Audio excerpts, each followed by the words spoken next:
You might not even know that you're getting 90 grams of protein until you spend the first week tracking your food. That's the biggest learning lesson that I had in my own nutrition and macronutrients journey and learning how to track my food. I really had no concept of how much I was eating until I started tracking it. Let's link up with Krysta on The Fix. She's a wellness coach with a focus on mental well-being and physical strength.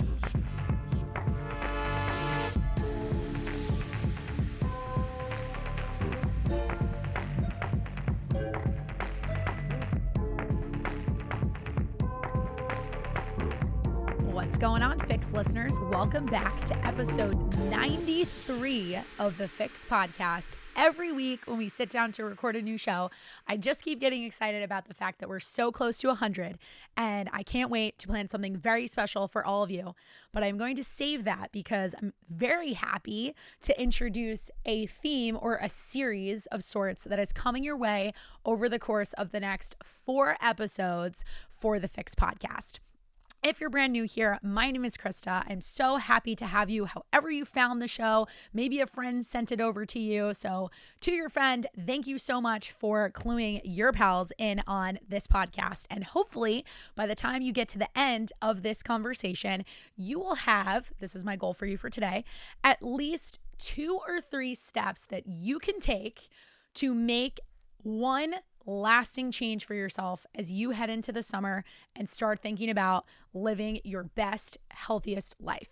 Now, we talk about this every single week from lots of different angles, looking at things like habits, looking at things like protein, looking at things like your workouts, and really trying to mold all of these different elements of our fitness and our nutrition and our healthy lifestyles together.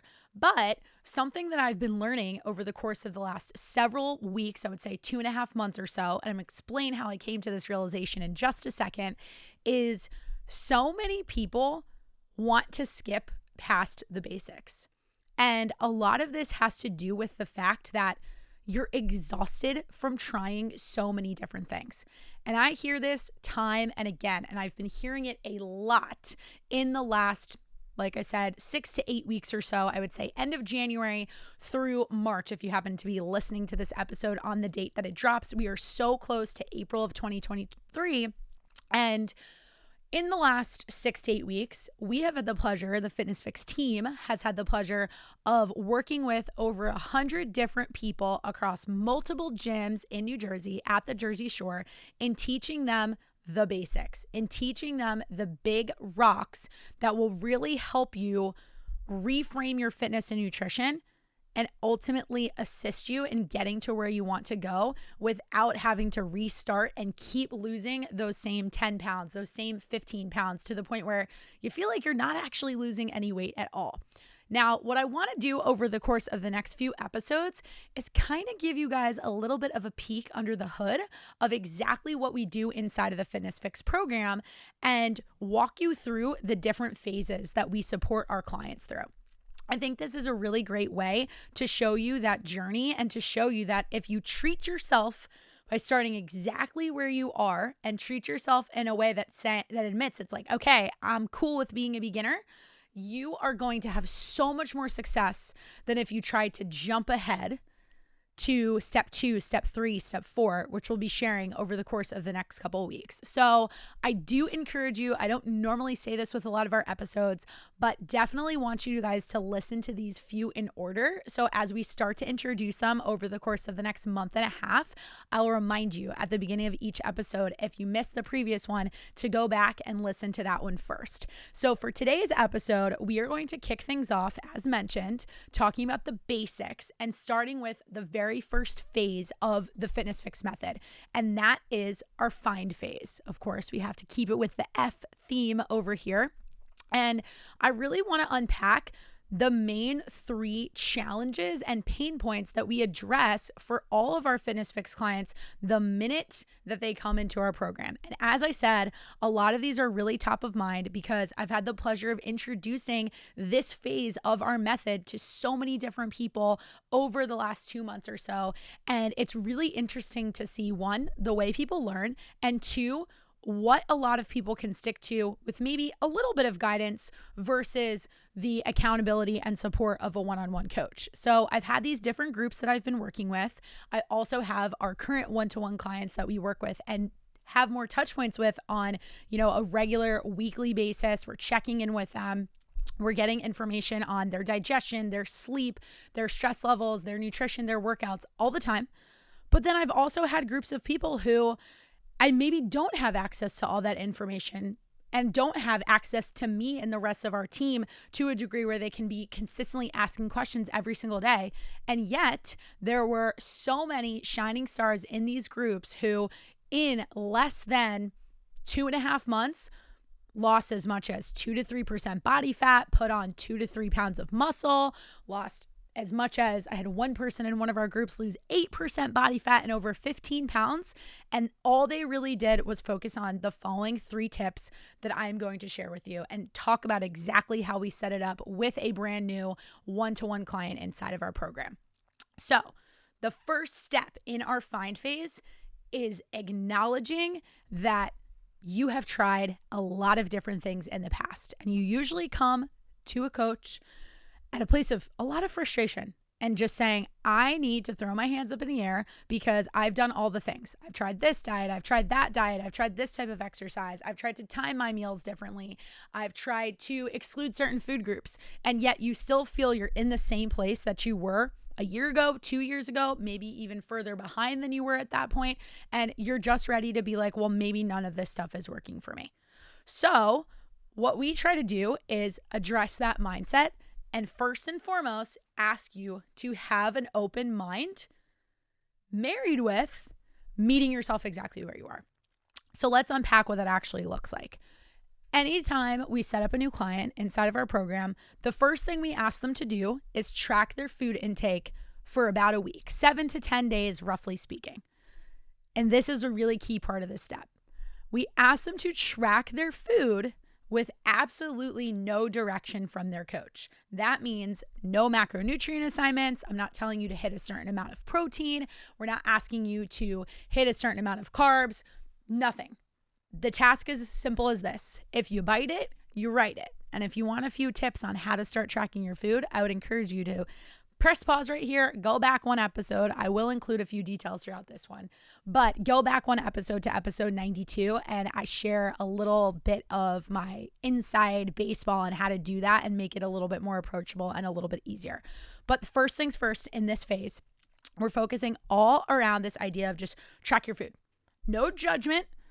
Not coming at this being like, oh, well, I know a coach is looking at it, so I should really make sure that I'm not having things like pizza or sweets. I'm not going out and getting ice cream. Let's start thinking about some of the foods that we're going to want to have in our rotation over the summer. Weather's getting warmer. I had a few clients tell me this week I was really way more in the mood for ice cream now that daylight savings has come around and it's later outside. It's something that you might want to start to do at night. I'm with it. I do the same exact thing.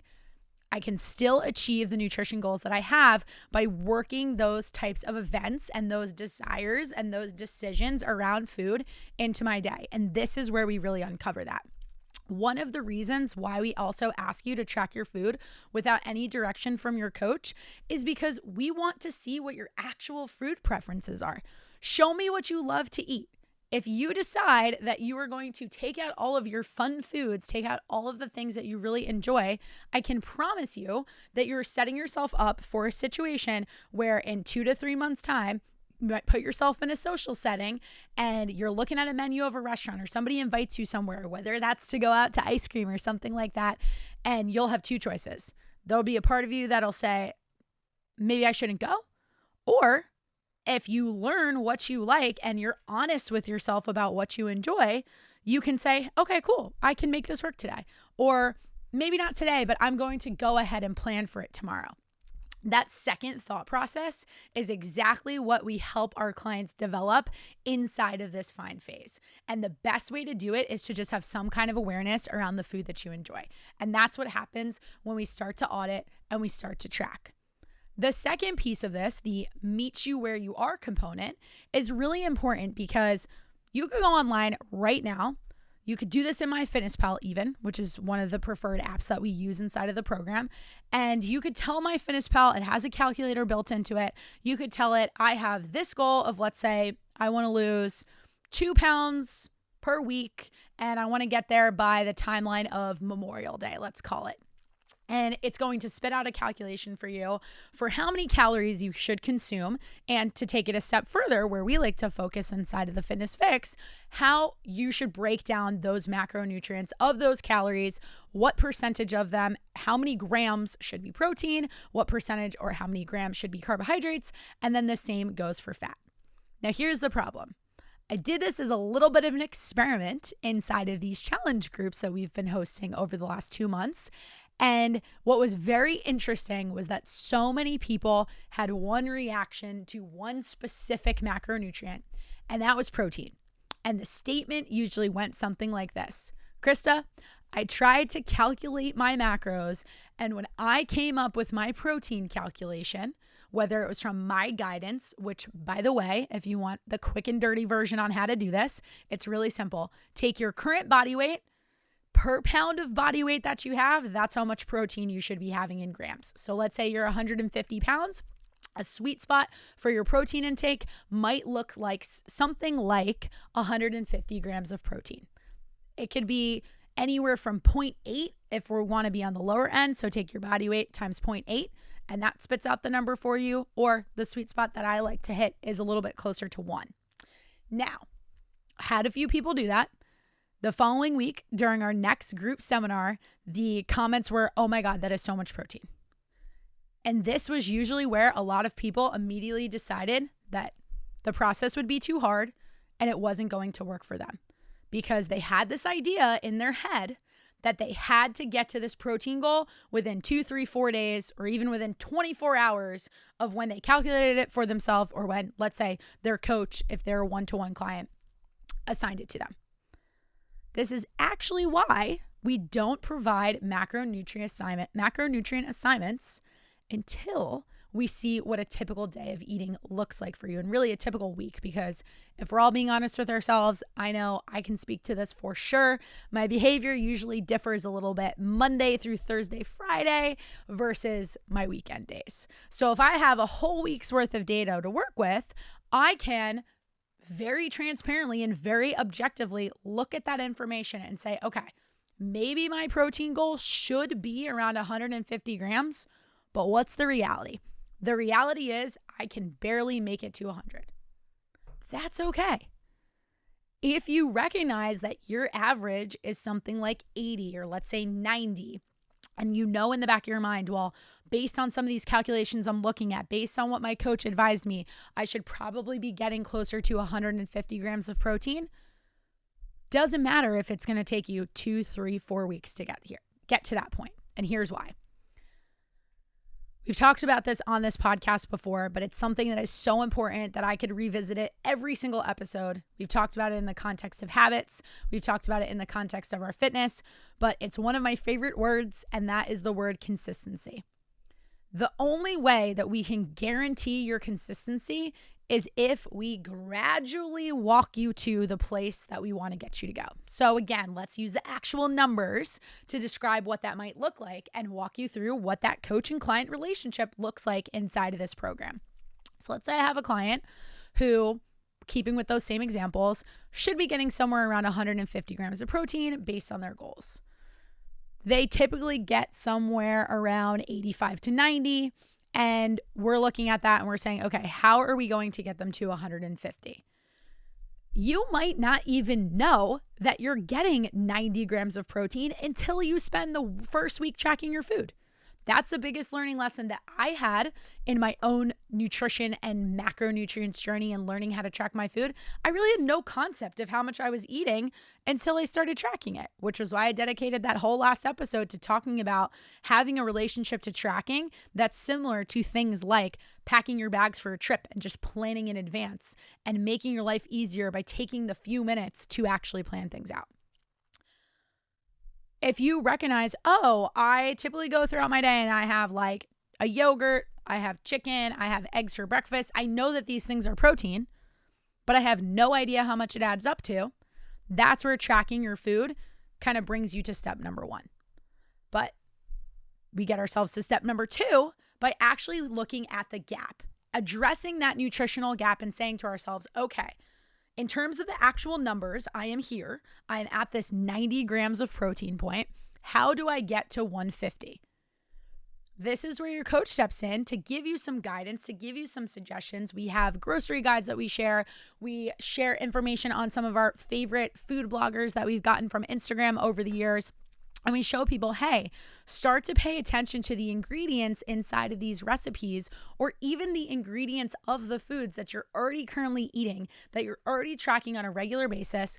And let's basically run a report on this. Let's categorize your food choices based on what food, first and foremost, represents protein. Because quite honestly, if we're looking at this as a long-term game of trying to get to consistency and really show up and do this on a regular basis, I can promise you, if it takes you an extra 7 days to address carbs and to address fat 7 days after that, if you become a master of your protein intake, it is the most important macro for fat loss. And for all my ladies out there, it is notoriously the one that we tend to undereat. So if you can master that one first, the same rules will apply. The same lens around your food will apply when we just change out that category for your carbs or for your fat.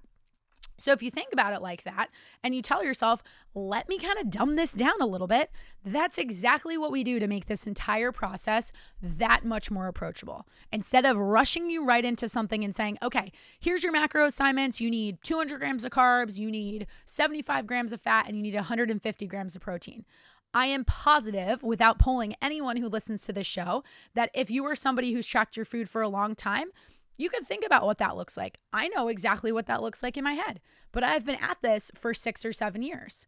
So again, bridging that gap, here's how we think about it. We say to ourselves, okay, if I just want to start with protein and I'm currently at something like 90 grams, we work with our clients to talk them through examples, literally audit their own MyFitnessPal diaries and say to them, hey, on this day, you got to 95 grams of this amount of protein. Let's look at the foods that helped you hit that category. That is your chicken, your egg whites, your yogurt, ground beef. Those are 4 different options of foods that really put the biggest dent into your protein budget. And they'll be like, oh, cool. Now I can kind of go through my next day and think about that and prioritize those foods and make sure they're included. But what if we want to get them from that 95 grams up to that 150? What are we going to do to achieve another 60 grams of protein in between? Because 60 grams, you might not even know what that is at all in terms of the actual food choices, in terms of the actual portion sizes. So we start small. We say to ourselves, okay, great. We can prove that we've got 90 covered. Why don't we take this next week or the following 2 weeks and say to ourselves, let's bump up 90 to 110 grams of protein. And there are 2 really simple ways that you can do that. So let's fast forward in your own life and let's assume we're 2 weeks ahead from where we are currently. You listened to this episode. As soon as it ended, you downloaded MyFitnessPal and you said to yourself, great, Krysta gave me the blueprint, so I'm going to start this right now today, which, by the way, you could totally do that. So let's say you do it. You now look at the fact that you've got these different food options and you say, I need to get from 90 to 110. Most people's first inclination is that they need to come up with a whole other meal, but we're only talking about 20 grams of protein. What's amazing is that you actually have multiple days of information where you could very easily come up with 20 grams of protein without adding a single extra ingredient to the things that are on your plate, which means you're saving time because I'm not asking you to cook anything else. And there's really not a lot of decision making that has to go into that, because all you're going to do is go back through your MyFitnessPal and kind of take a second sweep, take a second look at it, go to that day where you saw that you had about 90, 95 grams of protein, look at all those foods, the egg whites, the yogurt, the beef, the chicken, whatever it was, and ask yourself, could I eat just a little bit more in terms of my portion size in at least one of these items? If you were having 4 ounces of chicken, what would happen if you took it to 6? That's literally 2 ounces. It's literally the decision of just tweaking the portion size of what might have been the standard entry that you saw in MyFitnessPal, or what might have been kind of like the standard that you've always had in your head for years and years. If I'm going to eat chicken, then I should have 4 ounces. So that's the third element that we start to uncover. What rules do you have in place around food? What go-to food items have you already convinced yourself, for whatever reason, you have to eat X amount, you should eat at X time, or you should maybe potentially exclude from your diet altogether? It is so interesting when you're able to look at MyFitnessPal like a calculator and say to yourself, wait a second, instead of MyFitnessPal and those standard portion sizes, or looking at nutrition labels and looking at the serving size, let's say it's something like peanut butter. This is a fun one for people. Let's say something like peanut butter, you want to have the typical 2 tablespoons of it, but you're starting to get into logging your food and you're not sure that's really going to work for you. What would happen if you only had 1? That just might be the difference maker of helping you build consistency in your life, and more importantly, establish that sweet spot of that right amount that works for you. Now, your next question, if you're new to this entire process, you're probably thinking to yourself, well, Krysta, I don't know if it's right for me. That's the fourth element of what we start to uncover inside of this find phase. And what's really cool is we can establish what's right for you based on your food preferences, but also based on your behaviors. And I was having a conversation with a client just this morning, actually. She's been inside of the Fitness FYX program for over a year, and we've kind of had a few stops and starts. We've had situations where we've been really dialed in and really committed, and this was actually what prompted me to think about what are the basics that we should always be revisiting, which is also why this is all covered in this find phase, in the first phase of the program. Because once we discover it, if we start to forget about it, in a lot of ways, we might have to take a few steps back. Not a bad thing, because arguably the first phase should be somewhat of the easiest phase because we're covering those basics. You have to choose to show up that way. You have to choose to be present inside of it that way. You have to choose to say to yourself, okay, I might not be at the goal that my coach would like me to hit, but I know that I'm taking action every single day to get a little bit closer to getting there. And if I can get that 1% better every single day, within a few weeks' time, within a few months' time, this is for me to speak in terms of like grams and macros and all those things. It'll become a language that you just immediately understand because you have this new lens for how you look at food. Now, in this conversation that we were having, we were talking a lot about snacks and the idea that maybe if you work from home, you're between calls, and you might be kind of incorporating some extra snacks into your day. So this is where we start to merge our behavior and our preferences with what actually works for us in the context of the macronutrients that we're trying to hit. Now, this client was saying to me, I should really prioritize less snacking throughout the day. It's something that I feel like is preventing me from getting to where I want to go. Self-awareness, so she covered that. She's got that part of this phase down. But what I asked her to reconsider, wanted to play a little devil's advocate because that is my job, was, do you like having snacks?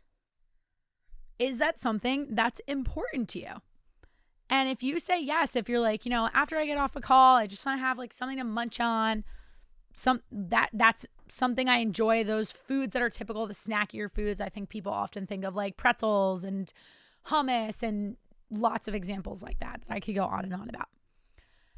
And I said to her, what if instead of saying we're not going to snack, what if we accept the fact that we consider ourselves a snacker? There's joy in food. Relationship to food should make you happy because food does make us happy. And meet yourself exactly where you are and say, okay, I know I'm a snacker, so I'm actually going to work this into my day. I'm going to say to myself, I want the pretzels and I want the hummus, but maybe there's a way for me to elevate that snack. Thinking about what we might want to add, this is where we start to learn a little bit more about the difference between our protein, our carb sources, our fat sources, and say to ourselves, oh, well, maybe I need to throw in a little bit of protein into the snack. And now all of a sudden, If she's thinking about it in advance, she's accepting the fact that that's her preference, that's who she is, that's the type of foodie she is, if you will, then she can literally design her entire day around the fact that she wants to have a snack at like 12 and another snack at 2 p.m. Because one of my other favorite sayings that we like to really harp on inside of this very first phase is learning that you can have anything, truly. You just can't have everything at the same time, because it's not about the snack choice that you're making on its own. Nothing happens inside of a vacuum. It's about how that snack choice fits in to what you chose to have for breakfast, to what you're deciding to have for lunch, and to what you're deciding to have for dinner. What's more is if you find that you're somebody that gets really stuck inside of this idea of, oh, well, this is a snack, this is lunch, you might even want to take a step back further from it and call everything a meal and not differentiate between, oh, well, breakfast should include these things. If it's a snack, it should be this portion size. When I follow through with my meals throughout the day, I actually don't even refer to them that way. I literally, if you looked at my own MyFitnessPal, it says things like meal 1, meal 2, meal 3, and so on and so forth. And while that might seem like a very small tweak for a lot of people and the way that they think and the way that they learn, visually seeing that is all they really need to be able to kind of flip a switch and say, okay, great. This gives me permission to eat the foods that I enjoy, eat meals that are certain sizes that make the most sense to me versus having to prescribe to something. And unfortunately, that's usually the problem with meal plans.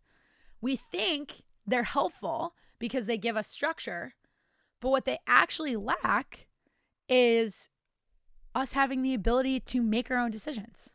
And as an adult, you should want to make your own decisions, right?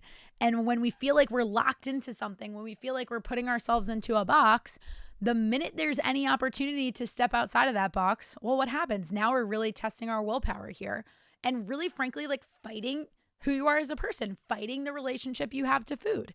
Whereas we can kind of lean into that relationship and give it more structure. I even mentioned to this client, hey, why don't we consider creating like 2 go-to snacks that you have ready to go and on hand? Because really what she was actually uncovering was the fact that the snacks are kind of there in like a mindless setting. It's just like, oh, like I have this bag of pretzels. I'm going to go ahead and grab them because they're within arm's reach.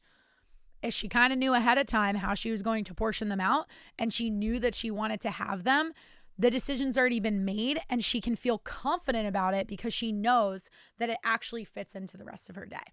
So outside of the word consistency, outside of the idea of meeting yourself where you are, the other major component that we really start to hone in on inside of this find phase, inside of this phase of self-discovery in terms of your food choices and your preferences, the type of eater that you actually are, is the magic in planning things in advance. And again, I'm going to refer you back to our previous episode where we talked about how to actually track your food and think about it just in the same way you do so many other things in your life, like preparing notes for a meeting, like, coming up with the agenda or itinerary for a trip that you're going to go on, like packing your bag for a trip and setting up your different outfits that you might want to include.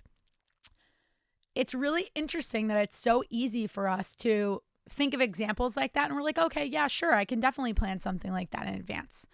Yet when it comes to our food, we're met with these ideas of, oh, well, that's too obsessive, or, oh, well, that feels restrictive.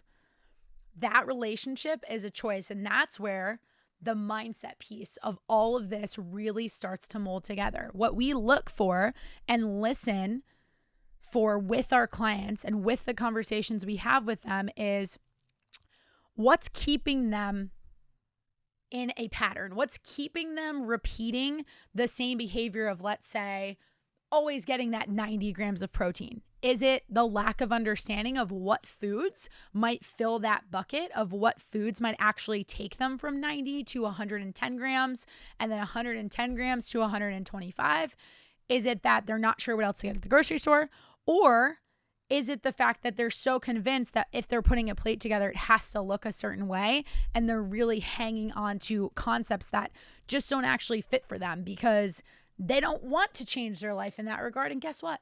You shouldn't have to. That's where your diet choices can truly become so much more flexible. But again, so many people want to jump 2 or 3 steps ahead, and they want to get to that point where they're like, okay, great, just tell me what to eat, because if I don't have to make any decisions about it, then it'll be that much easier for me. Decision fatigue is a real thing. We all make decisions all day long. We have to decide what to wear. We're deciding when we're going to go work out. You're deciding your meals. You're coordinating other people's schedules. If you're a parent, if you manage employees at work, there's a lot of different things we have to think about. So if we take a step back and we start to navigate and set up new requirements around our choices around how we show up, not around the exact foods that we're eating, but around saying, okay, every single night after I finish eating my dinner, I'm going to carve out something like 10 to 15 minutes where I sit down. Maybe you do this in your kitchen with your refrigerator door open, looking at all the different food options you have, and just start to plan out what you're going to consume the next day. I really try to hold myself to the standard of, well, if I'm doing that, why not just portion it out? So when I wake up that morning, I can literally just grab, go, and not have to think about it. If you start to do that, the assumption that it takes a lot of time, the assumption that it's super tedious, I can promise you, ask somebody who starts the Fitness FYX on day 1 and pull them again by, let's say, day 30. Most people typically spend about 4 to 6 weeks inside of this first find phase. They have such a different relationship to the entire process. Had another client win this morning that made me so excited, and is a great sign that somebody is ready to move on to that next phase, where she texted me and said, I think I found the perfect ratio of foods for my macros. We've been working together. We're coming up on about like 7 weeks. She is 7 weeks further ahead than the version of herself who maybe started for 5-6 days in the past and then stopped because she decided that it was too hard, because she set goals that weren't actually that achievable, because she was trying to wake up from one morning to the next and jump ahead to hitting those exact macro targets, or following a certain meal plan that then all of a sudden Friday rolls around and pizza and ice cream and things like that that weren't included in said meal plan sound a whole lot better. So she jumps into those. And looking at it that way is where we start to help you develop that growth mindset and start to help you develop a healthier relationship to food that includes all of the foods you want to have. And it's in this kind of sweet spot where we can really start to say, okay, great. This isn't about what I can't have. This isn't about what I'm subtracting from my plate. This is about what I'm adding to my plate. And really, to bring it all back to where this started with my protein example, if you've been listening this far and you're like, I could consider trying this myself, but there are a few pieces of it that you lost me a little bit, or I'm kind of overwhelmed here, I'm going to break it down for you to wrap this up. Start with just protein. If there's one thing that you could do from now until Memorial Day that I can guarantee will change your physique, because like I said, I have lots of evidence from over 100 people, and the ones who are the most successful really just doubled down on their protein intake. Track your food for 7 days. Look at where your protein intake is. Calculate roughly where it should be. Again, take your body weight. In grams, that's the amount of protein you should strive for. Or you could even take your ideal body weight and start with that. And then slowly but surely over the course of the next 2 weeks, bridge that gap. Because chances are, if you're currently unhappy with your physique, there's a gap there. We're probably under eating protein. And maybe we're not doing it every single day, but maybe 4 days out of the week, we're doing a great job with it. Monday through Friday, we're doing a solid job with it. But then all of a sudden the weekend rolls around, we eat more meals out, we lose a little bit of opportunity because we're out and about during the day. So we're not having as many things that we prepped at home. And all of a sudden our protein's only on point for 40% of our week because we're missing that other 30 on the weekend. Those little nuances are the things that we can start to address. And if we just start with protein, you'll be so much better off, because again, you can take those same principles and then apply it to those other 2 macros. But start with the protein, take that end goal, sticking with those numbers to keep it easy to follow, the 90-ish grams up to 150. 2 weeks go by, try to throw in another 20 grams of protein. It's really just one more serving. If you have no idea what 20 grams looks like, It's so much better to actually log something like that with foods you enjoy, because then you can visually see it. Again, go into your refrigerator, start pulling out the things that you think represent protein. Read labels. I mentioned peanut butter earlier because it's always the one that people assume is super high in protein. It's a little relative. It's actually more of a fat source if I were to label it as one of the three categories. And then all of a sudden, you'll have a list and you'll be able to say, okay, this is what's going to help me hit my protein goal. I need to add 20 more grams. What if I tweaked the amount of egg whites I plan on having alongside my eggs? I'm mixing together egg whites and a few eggs with yolks to make some scrambled eggs for my breakfast. 3-4 weeks go by, you start to inch a little bit closer, 20 more grams to that 150 goal, 20 more grams to that 150 gram goal. And all of a sudden we're 40 grams closer. We just need one more serving. Maybe you do add another meal for yourself. Maybe that is doubling a serving of something like Greek yogurt or cottage cheese or things like that. Broken down, it's actually a lot simpler to be able to get there. And you can show yourself that you can achieve this one goal. And if you start to show yourself that you can achieve this one goal, you've literally demonstrated that you have all the tools you need to now try to calculate how you might do this with some other food choices you're making around your carbohydrate intake and your fat intake. The place where most people usually get lost, and the part where I'm going to urge you to think about the importance of consulting a coach, is figuring out how long to stick with the macronutrients that you've designed for yourself, or that maybe you've calculated for yourself, or even figuring out, okay, I got protein down.